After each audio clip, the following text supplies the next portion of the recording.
নমস্কাৰ জেআৰজি ব্লগলৈ পুনৰবাৰ সকলোকে স্বাগতম জনাইছোঁ। আজি আমি আলোচনা কৰিবলৈ লৈছোঁ অৰুন্ধতী স্বৰ্ণ আঁচনি সন্দৰ্ভত।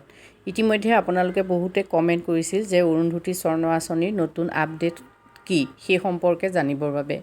যিহেতু অৰুন্ধতী স্বৰ্ণ আঁচনিখন আৰম্ভ হৈছিল 2019-20 বৰ্ষৰ বাজেটত। 19-20 বৰ্ষৰ বাজেটতে এই আঁচনিৰ কথা ঘোষণা কৰা হৈছিল আৰু প্ৰতিগৰাকী বিবাহ উপযুক্ত কন্যাক, বিশেষকৈ যিসকল ইতিমধ্যে বিবাহৰ বাবে যিসকল মহিলাই প্ৰস্তুতি চলাইছে সেইসকলক 30,000 টকাৰ সোণ দিয়াৰ কথা চৰকাৰে ঘোষণা কৰিছিল। বিশেষকৈ যিসকল মহিলা বা যিসকল কন্যা BPLৰ হয় সেই কন্যাসকলক 30,000 টকাৰ সোণৰ মূল্য দিয়াৰ কথা কৈছিলে আৰু পৰৱৰ্তী পৰ্যায়ত এই 30,000টো 40,000 টকালৈ বৃদ্ধি কৰা হৈছিলে আৰু বহুতে এই টকাখিনি লাভো কৰিছিল। যিহেতু মই ইয়াৰ আগত কেইবাটাও ভিডিঅ' প্ৰস্তুত কৰিছিলোঁ আৰু সেই ভিডিঅ'বিলাকত বহুতে কমেণ্ট কৰি কৈছিল যে মোৰ পইচাখিনি সোমালে। অৱশ্যে প্ৰথম অৱস্থাত ষ্টেটাছ পেণ্ডিং এনেকুৱা ধৰণৰ দেখুৱাই আছিলে বা বেংকৰ লিংকেজ নাছিল, এনেকুৱা ধৰণৰ বিভিন্ন সমস্যাৰ কথা বহুতে কমেণ্ট কৰি কৈছিল। কিন্তু পৰৱৰ্তী পৰ্যায়ত বহুতৰে টকা সোমাইছিলে আৰু এতিয়াও বহুতো মহিলাই এই সম্পৰ্কত কমেণ্ট কৰি আছে যে তেওঁলোকৰ পইচা সোমোৱা নাই। কিন্তু নতুনকৈ অসম চৰকাৰে এটা ঘোষণা ইতিমধ্যে কৰিছে যে এই যিখন অৰুন্ধতী গ'ল্ড স্কিম অৰ্থাৎ অৰুন্ধতী যিখন স্বৰ্ণ আঁচনি, এই আঁচনিখন বন্ধ কৰা হ'ব। অৰ্থাৎ এপ্ৰিলৰ পৰা, মানে 2023 চনৰ এপ্ৰিলৰ 1 তাৰিখৰ পৰা আঁচনিখনৰ বন্ধৰ কথা চৰকাৰে জনসংযোগ বিভাগত ইতিমধ্যে এখন জাননী জাৰি কৰিছে। এতিয়া সেই জাননীখন আপোনালোকে চাই লওক। যিহেতু জাননীখন নোচোৱাকৈ আপোনালোক এই ক্ষেত্ৰত নিশ্চয় কনফাৰ্ম নহ'ব আৰু যিহেতু মানুহৰ মনত বিভিন্ন ধৰণৰ প্ৰশ্ন ইতিমধ্যে আহিছে যে আঁচনিখনৰ ধন প্ৰকৃততে পাব নে নেপায়, প্ৰকৃততে বন্ধ কৰাটো হয় নে নহয়। গতিকে আপোনালোক কনফাৰ্ম হ'বৰ বাবে এই ন'টিচখন আপোনালোকে চাওক। এইখন হ'ল জনসংযোগ বিভাগত চৰকাৰে প্ৰেছ বাৰ্তাৰ জৰিয়তে দিয়া ন'টিচ। এতিয়া চাওক, অৰুন্ধতী স্বৰ্ণ আঁচনি 1 এপ্ৰিলৰ পৰা বন্ধ, দিছপুৰ 1 মাৰ্চ। ৰাজ্য চৰকাৰে অহা 1 এপ্ৰিলৰ পৰা কাৰ্যকৰী হোৱাকৈ অৰুন্ধতী স্বৰ্ণ আঁচনিখন বন্ধ ঘোষণা কৰিছে। এই সন্দৰ্ভত যোৱা 27 ফেব্ৰুৱাৰীত এক অধিসূচনাৰ জৰিয়তে প্ৰকাশ কৰা হয়। এতিয়া যিহেতু এখন চৰকাৰৰ ফালৰ পৰা অহা জাননী হয়, গতিকে আপোনালোক এই ক্ষেত্ৰত নিশ্চিত হ'ব পাৰে যে 1 এপ্ৰিলৰ পৰা কি হ'ব, অৰুন্ধতী স্বৰ্ণ আঁচনিখন বন্ধ হ'ব।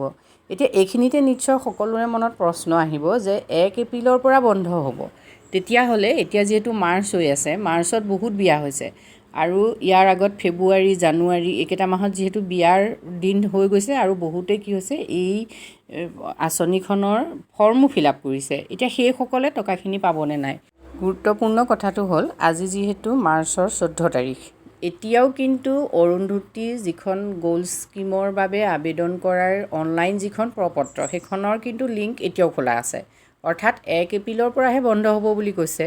গতিকে এতিয়াও হয়তো সেইখনৰ বাবে আপোনালোকে এপ্লাই কৰিব পাৰিব অনলাইনত। কিন্তু অফিচিয়েলি যিবিলাক কাম সেই অফিচিয়েলি কামবিলাক হয়তো অফিচত যেতিয়া কৰিব তেতিয়া হয়তো কিছুমান কাম অফিচত নহ'বও পাৰে।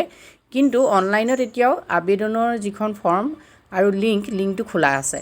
এতিয়া সকলোৰে মনত নিশ্চয় প্ৰশ্ন হ'ব, যিহেতু এইকেইটা দিনত যথেষ্ট সংখ্যক বিয়া হৈছে আৰু বহুতো কন্যাই কি কৰিব, এই আঁচনিৰ ধন পাবৰ বাবে ফৰ্ম ফিল আপ কৰিব।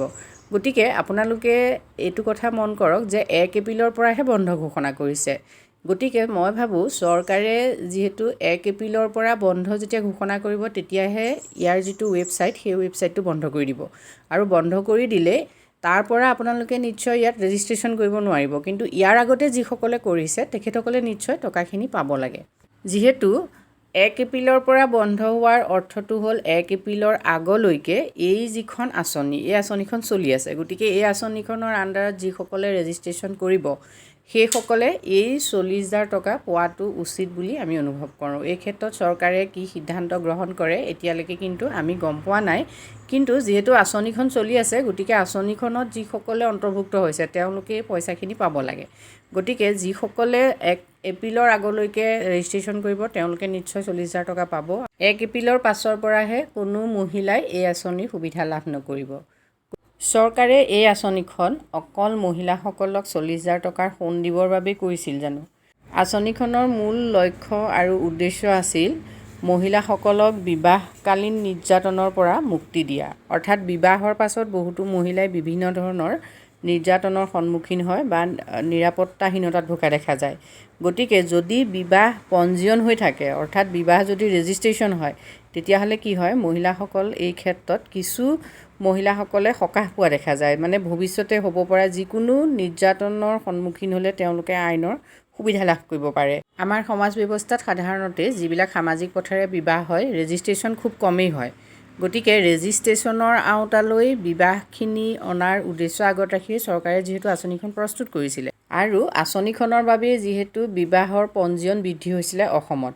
গতিকে এই 3টা বছৰত অসমত যিমান বিবাহ পঞ্জীয়নৰ সংখ্যা বৃদ্ধি হৈছিলে, ইয়াৰ পাছত বিবাহ পঞ্জীয়নৰ সংখ্যা আকৌ কমি যাব, আৰু যিটো সাধাৰণতে মহিলাসকলৰ বাবে কেতিয়াও ভাল নহয়। যিহেতু বিবাহকালীন যিবিলাক নিৰ্যাতন বা যিবিলাক সমস্যাত মহিলাসকল ভুগি আছে, সেই সমস্যা হ্ৰাস কৰাৰ উদ্দেশ্য আগত ৰাখিয়ে চৰকাৰে এই আঁচনিখন প্ৰস্তুত কৰিছিল।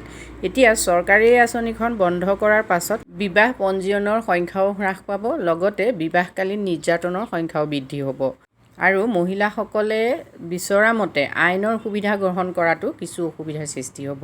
চৰকাৰে নিশ্চয় ব্যয় হ্ৰাস কৰিবৰ বাবেই এই আঁচনিখন বন্ধ কৰিছে। গতিকে ভৱিষ্যতে নিশ্চয় মহিলাসকলৰ উপকাৰ হোৱাকৈ চৰকাৰে অন্য আঁচনি গ্ৰহণ কৰিব, যিহেতু নতুন বাজেট আহি আছে। গতিকে আমি অপেক্ষাহে কৰিব পাৰিম। আজি ভিডিঅ'টোত আমি আপোনালোকৰ বাবে এইখিনি তথ্য আগবঢ়াইছোঁ। যদি উপকৃত হৈছে কমেণ্ট কৰি জনাব। ধন্যবাদ।